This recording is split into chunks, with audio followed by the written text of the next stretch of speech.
Hello everyone, নতুন একটি ভিডিওতে সবাইকে স্বাগতম। বিকেলের চায় কিংবা সকালের টিফিনে যাই হোক না কেন, স্ন্যাক্স যদি থাকে তাহলে তো কোনো কথা নেই। এটা এমন একটা স্ন্যাক্স, এটাকে কখনোই যেন না বলা যায় না। আর এই স্ন্যাক্স বানানোর জন্য নিয়ে নিচ্ছি প্রথমে 2 কাপ ময়দা আর পরিমাণ মতো লবণ দিয়ে ভালোভাবে শুকনো উপকরণটাকে মাখিয়ে নেব। এখানে তেল কিছুই ইউজ করি, জাস্ট লবণ আর ময়দাটাই মাখাচ্ছি। তারপরে অল্প অল্প জল দেবো আর একটা ডো করবো। ডোটাকে একটু টাইট করে নেব। এতে ডোটা হয়ে গেছে। এবার উপর থেকে অল্প করে তেল মাখিয়ে রেখে দেবো রেস্টে 10 থেকে 15 মিনিটের জন্য। এই 10-15 মিনিট ততক্ষণ আমরা পুরটা বানিয়ে নেব। পুরের জন্য একটা প্যান ওভেনে বসিয়ে দিয়েছি। প্যান গরম হলে দিয়ে দিচ্ছি তেল।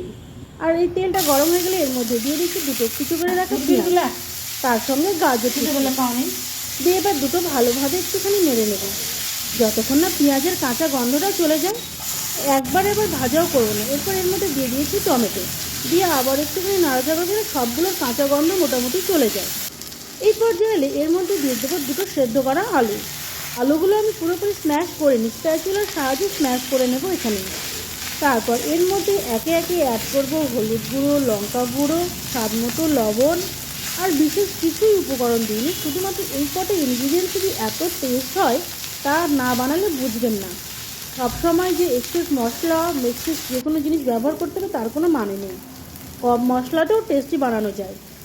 তারপর সব কিছু দেওয়ার পরে আবারও ভালোভাবে এটাকে আমি মিক্স করব।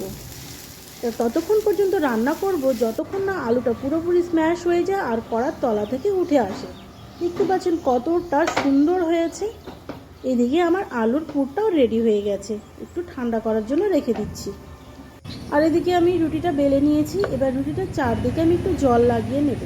জল লাগিয়ে ঠিক আমরা যেরকম পরোটা ভাঁজ করি চারদিক থেকে সেভাবে একটু ভাঁজ করে নেব।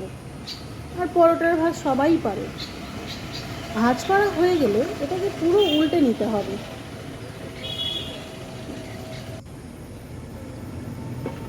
এবার উল্টা দিকটাতেও চারদিকে আমি জল লাগিয়ে নিচ্ছি, নিয়ে মাঝখানে দিয়ে দেবো পুরটা। এবার পুরটা দেওয়া হয়ে গেলে এবার ভাঁজ দেবো। দুদিক থেকে নিয়ে এসে কোণ দুটো লাগিয়ে আবার অন্যদিকে দুদিকের কোণ দুটো লাগিয়ে দেবো, দিয়ে ধারগুলো ভালোভাবে চেপে দিলে রেডি হয়ে যাবে পকেট সমোসা। এটাকে ডিপ ফ্রাই করতে হবে। আমি সবগুলো করে দেখাচ্ছি না, কারণ হাতে আমার সময় খুব কম ছিল, তাই একটা করে দেখালাম, বাকিগুলো একইভাবে করে নিয়েছি। আর অন্যদিকে ওভেনে একটা কড়াই তেল গরম করে নিয়েছি, আর তেলটা হালকা গরম হতেই আমি এর মধ্যে সমোসাগুলো দিয়ে দিচ্ছি। সমোসাগুলো ভাজতে হবে খুব সাবধানে, খুব কম আঁচে। বেশি আঁচে দিলে তাড়াতাড়ি লাল হয়ে যাবে আর মুচমুচে হবে না। এই পর্যায়ে এসে আঁচটা কিন্তু বাড়িয়ে দেবেন না, অল্প আঁচে ধীরে ধীরে দুদিকটা উল্টে পাল্টে ভালোভাবে গোল্ডেন কালার করে ভেজে নিলে রেডি হয়ে যাবে মুচমুচে সমোসা। এই তো রেডি হয়ে গেছে। আমার ভিডিও ভালো লাগলে লাইক, কমেন্ট, শেয়ার করতে ভুলবেন না।